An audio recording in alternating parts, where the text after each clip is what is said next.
करेंगे कानपुर से खबर का, जहां अगर आप अपनी पर्सनल कार में थोड़ा सा सामान लेकर जाते हुए दिखाई दिए गए तो आपका चालान कब हो जाएगा आपको पता भी नहीं चलेगा। लेकिन कानपुर की ट्रैफिक पुलिस हर रोज सैकड़ों ऐसे वाहनों को देखती रहती है जो धड़ल्ले से नियमों की धज्जियां उड़ा रहे हैं, साथ ही साथ मासूमों की जान से भी खिलवाड़ कर रहे हैं। हम बात कर रहे हैं प्राइवेट स्कूलों में लगी स्कूल वैन्स की, जिसकी पहले तो नंबर प्लेट सफेद होती है और अब क्षमता से अधिक बच्चों को बिठाकर उन्हें स्कूल से घर और घर से स्कूल तक पहुंचाते हैं, पर इन पर किसी भी ट्रैफिक पुलिसकर्मी की नजर नहीं पड़ती। जब नियमों के धज्जियां उड़ाते हुए चालकों के संबंध में स्कूल से भी पूछा जाता है तो वो भी अपना पल्ला झाड़ लेते हैं। डीसीपी ट्रैफिक सलमान ताज पाटिल ने कहा, जब उनसे बातचीत की गई तो उन्होंने बताया कि मामला उनके संज्ञान में आया है और इस पर ट्रैफिक पुलिस सख्त से सख्त कार्रवाई कर रही है और स्कूल संचालकों से भी बात की जाएगी।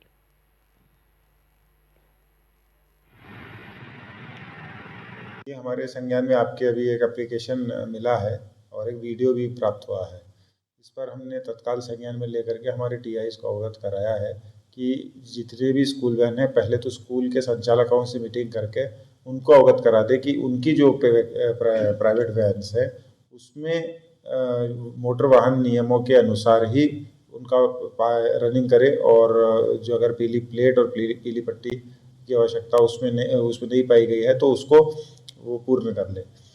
इसके बाद यदि इस तरीके के मिलते हैं तो हम उनके ऊपर विधिक कार्रवाई करेंगे और चालान की कार्रवाई करेंगे।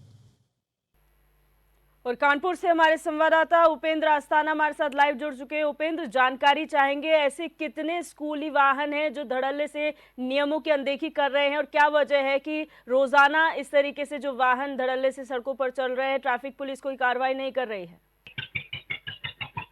जी तो दोस्तों बताइए, आपको अगर बात की जाए तो कानपुर में लगभग जो है 500-700 स्कूल ऐसे स्कूल है जिसमें जो है जो स्कूल प्राइवेट स्कूल है जिनमें स्कूल वैन लगी हुई है। पर कहीं अगर बात की जाए तो कॉमर्शियल प्लेटें इन वैनों में नहीं है। और अगर बात करें इसके बाद जो मानक की बात करिए, आरटीओ का जो है मानक होता है उस पर जो सीएनजी गैस फिटेड होते कंपनी होनी चाहिए। उसके बावजूद अगर बात करी जाए तो लगातार जो है प्राइवेट स्कूलों में जो वैन लगी हुई है वो क्षमता से ज्यादा बच्चों को बैठाल के स्कूल से घर और घर से जो रोडों पर चल रहे हैं। पर अगर बात की कहीं ना कहीं ट्रैफिक विभाग की बड़ी लापरवाही सामने आ रही है। जी उपेंद्र, यहाँ पर जब स्कूलों से बात की जाती है तो उनके संचालक क्या पल्ला झाड़ लेते हैं, कुछ भी नहीं कहते हैं। ऐसे में बड़ा हादसा हो जाए तो इसकी जिम्मेदारी कौन लेगा? क्योंकि जो टैक्सी चलाते हैं वो नियमों की अनदेखी कर रहे हैं, ट्रैफिक पुलिस ध्यान नहीं देती। अगर संचालकों से, स्कूल संचालकों से बात की जाए तो यहाँ पल्ला झाड़ लेते हैं, तो आखिर जिम्मेदार कौन है? जी अगर दूसरी बात किया तो जो जिम्मेदार की बात की जाए तो जिम्मेदारी तो यातायात विभाग है पूरी तरीके से। क्योंकि अगर बात की जो रोडों पे गाड़ी चले, क्योंकि कानपुर जो डिजिटल कहीं ना कहीं जो है स्मार्ट सिटी बन गया है, उसको लेकर कहीं ना कहीं हाईटेक ट्रैफिक व्यवस्था, उसके बावजूद भी अगर बात करें तो ये जो वैन चालक है जो व्हाइट पट्टी लग चल रहे हैं उनको लेकर कहीं ना कहीं जो है चालान पहले से चाहिए। पर अगर इनका डेली का प्लान ही बना हुआ है तो कहीं ना कहीं पूरी तरीके से ट्रैफिक विभाग से इनका सिंडिकेट पूरी तरीके से बना हुआ है। और उसके बाद अगर बात की जाए तो कहीं ना कहीं स्कूल के जो गार्जियन है आइए उनसे बात करते हैं किस तरीके से जो बताते हैं कि जो व्हाइट प्लेट पे जो बच्चे जा रहे हैं उस पर क्या कार्रवाई कर रहे हैं। क्या नाम है आपका? अखिलेश सिंह। अखिलेश जी, किस तरीके से बात की तो स्कूलों में प्राइवेट चल रही है, पीली प्लेट लगी हुई है और येलो होना चाहिए और बच्चों की जो सीमा होती है उसके फास्टैग होना चाहिए, मेडिकल किट होनी चाहिए, उस तरह की सुविधा नहीं मिल रही, क्या कहेंगे? बेटा हमारे भी दोनों बच्चे डीपीएस में पढ़ते थे, वैन से जाते थे, लेकिन मैंने जो देखा वहाँ पे कि बच्चों को जो क्षमता है 8 से 8 बच्चे आते हैं वैन में, लेकिन वहाँ 16 बच्चे एक साथ भरे रहते हैं। लेकिन प्राइवेट गाड़ी जो सीएनजी प्राइवेट बाहर से लगी हुई है उसमें कोई मानक नहीं है, ना एक आरटीओ अप्रूव्ड है, लेकिन फर्जी तरीके से कहीं ना कहीं बच्चों के जीवन से खिलवाड़ किया जा रहा है। कहीं कहीं कोई न कोई दुर्घटना होती है तो इसके जिम्मेदार सरकार होगी या आरटीओ होगा। आरटीओ के बार 95% प्राइवेट गाड़ियां चले, 5% पीली पट्टी वाली प्लेटें होंगी जो आरटीओ से अप्रूव्ड होंगी सीएनजी की। अखिलेश जी, आपने कभी इस चीज की कंप्लेन की स्कूल प्रशासन से की या फिर आरटीओ विभाग से किसी तरह से लिखित सूचना कभी की आपने? जबकि मैंने नहीं कहा, लेकिन मैंने स्कूल प्रबंधक जी से कहा, प्रबंधक जी को खुद मालूम है इस चीजों को, फिर भी वो कहीं ना कहीं पैसे के बचने के कारण, पैसे का जो बचाव होता है उसके कारण कहीं ना कहीं प्राइवेट गाड़ियां लगाए हुए हैं, उनसे उनको कहीं ना कहीं बेनिफिट मिलता है। इसलिए जब बेनिफिट होता है तो बच्चों की कोई जिम्मेदारी कहीं नहीं दिखती है। कहीं ना कहीं बात की तो गार्जियनों का कहना है कि जो है लापरवाही जो है वो सामने ठीक आ रही है, क्योंकि उसकी शिकायत जो है स्कूल प्रबंधक से बोली गई, उसके बावजूद भी है कहीं ना कहीं सुनवाई नहीं की गई है। कहीं ना कहीं अगर बात की है तो कोई तरह से सिंडिकेट यातायात विभाग हो, क्योंकि अगर बात की है तो ये उत्तर प्रदेश में यातायात माह जो है मनाया जा रहा है लगातार, उसके बावजूद भी बड़ी लापरवाही सामने आ रही है।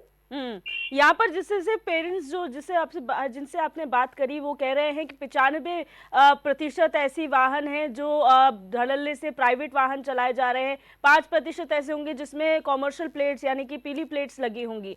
तो क्या यहाँ पर दिखाई नहीं देता ट्रैफिक प्रशासन को कि इस तरीके से धड़ल्ले से काम चल रहा है, और आखिर जब मीडिया में खबर चलती है तभी क्यों संज्ञान लिया जाता है? खुद से यहाँ पर समय समय पर मॉनिटरिंग क्यों नहीं की जाती है?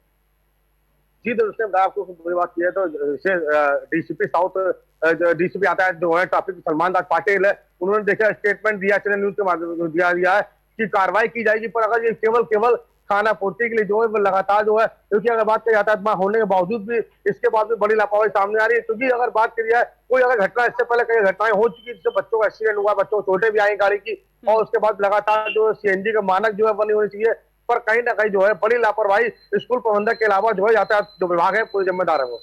अच्छा, यहाँ पर जब कुछ सड़क हादसे हुए थे स्कूल बसेस के, तो उसमें ये कहा गया था कि अब स्कूल बसेस में जीपीएस ट्रैकर्स लगाए जाएंगे, उसका कनेक्शन उनमें फ़ोन नंबर्स जो पेरेंट्स के होंगे वो डाले जाएंगे ताकि पेरेंट्स को लगातार अपडेट मिलता रहे। लेकिन अगर ऐसे काम होंगे, अगर प्राइवेट तरीके से वाहन चलेंगे तो आप जीपीएस कैसे लगाएंगे, ट्रैकिंग कैसे करेंगे? तो आखिरकार स्कूलों पर भी तो कार्रवाई होनी चाहिए गाड़ियों के बजाय। जी बिल्कुल, आपका कहना सही है, क्योंकि अगर इस बात को डीसीपी ट्रैफिक सलमान दास जो पाटिल है उनका साफ कहना है कि जो स्कूल प्रबंधकों को एक नोटिफिकेशन दिया जाएगा, उनसे पूछा जाएगा गाइडलाइन कि किस तरीके से पूरी लिस्ट जारी करे, किस तरीके से बच्चे कहाँ से आ रहे हैं, गाड़ी क्या है, गाड़ी के मानक पूरे, अगर नहीं पूरे होते हैं तो टीएसआई को भेज करके जो है उनके चालान करेंगे और उनकी विधिक कार्रवाई करने के लिए सलमान दास पाटिल ने आदेश किए। जी, बहुत शुक्रिया उपेंद्र हमारे साथ जुड़ने के लिए और तमाम जानकारी साझा करने के लिए।